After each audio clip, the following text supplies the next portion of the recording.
I'm sick and I'm not wearing makeup, but let's talk about the Oscars. So I just want to talk a little bit about La La Land and Moonlight because I did see them both and I just want to share my kind of like opinion on them, even though it's not very important, but I want to because I want to document it on this YouTube channel forever. What am I doing? I don't know. Okay, let's go. Going to start with La La Land because just going to start with it because it was the first movie I saw. I saw in January. So I saw it with my friend Ray, and I just want to say at this that round. So the first 20 minutes of the movie, I was not interested at all, to be honest. I found it really boring, and I'm the person, when you go to a movie, I really look into things that is happening, and like I look in too much, I think, because at the start when like they're dancing on the road, you know, like I'm just like, that would never happen. Like no one would like ever do this, but I'm always like that in movies, to be honest. Like when things happen, I dig too much. I'm like, that's literally never going to happen, like, you know. And I think that's a bit annoying at first, but then like in the middle of it, I really got into it, and it was my favorite movie, and it was great. But then when it, like, okay, so the characters, obviously Sebastian and Mia, I really did like them, but what I felt a lot was that Sebastian was doing whatever he could to please Mia, and then Mia wasn't fully there with Sebastian. I felt at like after I like saw the movie, I felt that, but it was kind of like a couple hours later, maybe even a day. At first I was like, oh my god, I love Mia, like, yes, but I don't know, I just kind of felt that. But also I feel that Sebastian is a bit of a dick, but a nice one, you know, like he's calm but he's also not. And like they were both so good at first, though. Like honestly, I did really enjoy the movie. And then when like Sebastian gets that like thing for like a, what is it, audition for Mia, and then Mia gets the audition and she moves away, and like he's like there and he's left alone, but he got the job for Mia, do you know what I mean? And then it's like the end of the movie, and it's like 5 years later, and then it shows that, obviously there's a little bit of spoilers here, where they're showing like how she's married and she has a child, and she walks into a restaurant called Seb's, which is what Sebastian wanted to do, and he wanted to make a restaurant, and she wanted to be an actor, and it was both like jobs that people actually want, you know. And it really showed how, like, also like the movie was so realistic basically, but it showed that they both got what they wanted but lost stuff on the way, because they had each other and now they don't, and she's with someone else. But when he's sitting down and he's playing the piano and it's a song, their song, she looks through all the memories that they had and thinks about what things that she could have changed for him to be sitting beside her and be together and still have what they have, along with his restaurant and her talent to be an actor.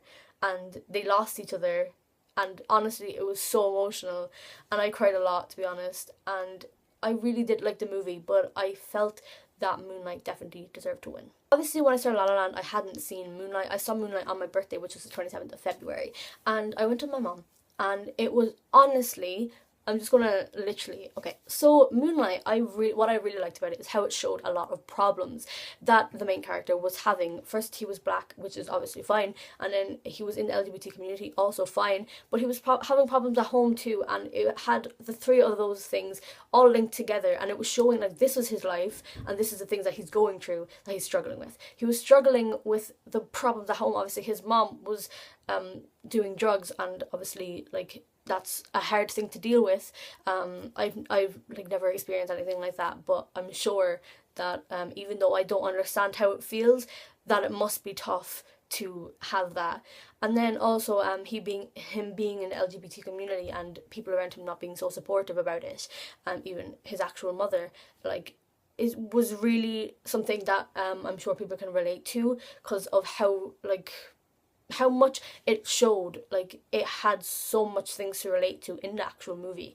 And then obviously when he finds his other parents, you know what I mean, Teresa and him, and then like obviously things happen and people find out, that he's gay, but also not, because he's not saying anything, he's trying to keep it in, which is terrible, but it's showing like it's realistic, you know.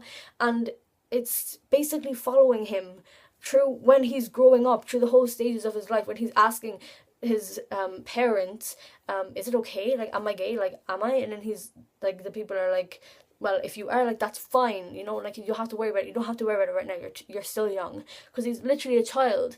And then he's growing up into a teenager, and then he experiences like being in a gay relationship, and he likes it, and he like, then he's kind of like, maybe I am gay, you know, whatever. And it's following that, and it was great. And then he is like an older man, and like, not obviously an older man, he's older, basically. He's still coming up, you know, and he's growing up, and he's changing, and he's moved, and he is literally following him, trying to become himself, like, trying to find himself, basically.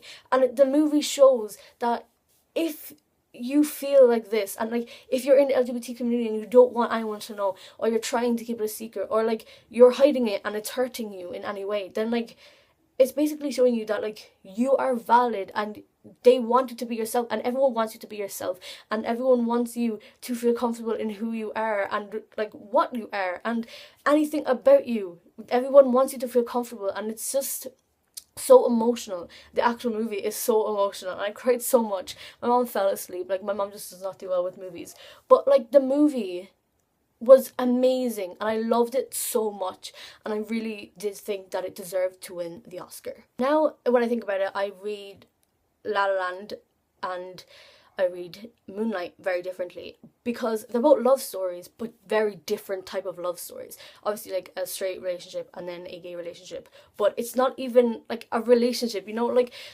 La La Land was different in so many ways, and it wasn't as open as Moonlight was, you know. It was completely different, and that's why I do think that like La La Land didn't win, and like, Moonlight definitely deserved to win. And I rate I rate La La Land a solid 8 out of 10. It was a good movie, but it just didn't, like, for starters, it didn't, like, it was basically like not fully what anybody like expected, for starters, and it was just not there for me. But Moonlight, I rated it a 9.5 out of 10, because I do think that they could have added a bit more. It was a 2-hour movie, I think, and there wasn't too much said in the actual movie, but it had such a strong message that La La Land didn't have, and La La Land didn't have that supporting it, but Moonlight did. And like, it was just amazing, and I really do think that Moonlight deserved to win, and I'm really happy it won. But I also do love La La Land, but really, I am like obsessed with Moonlight and how amazing and how great it was, and it was great. Now that I'm done talking about the Oscars and everything like that, I'm just going to turn this down a bit. I'm just going to quickly talk about 2 YouTube channels that I really want to recommend to you. So first one is Gem360. She's my friend, and she's literally amazing, and her channel is beautiful, and she's so creative, and I love her literally so much, and I hope that she uploads more. Gemma, if you're watching this, upload more. You need to upload more. You're great. And her videos, like, as I said, she's really creative, and she actually uploaded one yesterday for me, a couple of days ago for you. I'm filming this on a Friday, but she uploaded yesterday, and honestly, it's amazing, and I'm going to link her channel below, because you have to watch it. Go subscribe to her. She's amazing. She deserves so many subscribers. She is great. And then my other one is Laura Sprinkles. You probably know Laura. I talk about her way too much. She is one of my best friends. I literally love her so much, and I'm going to link her channel below, because she uploaded her first video on my birthday, actually.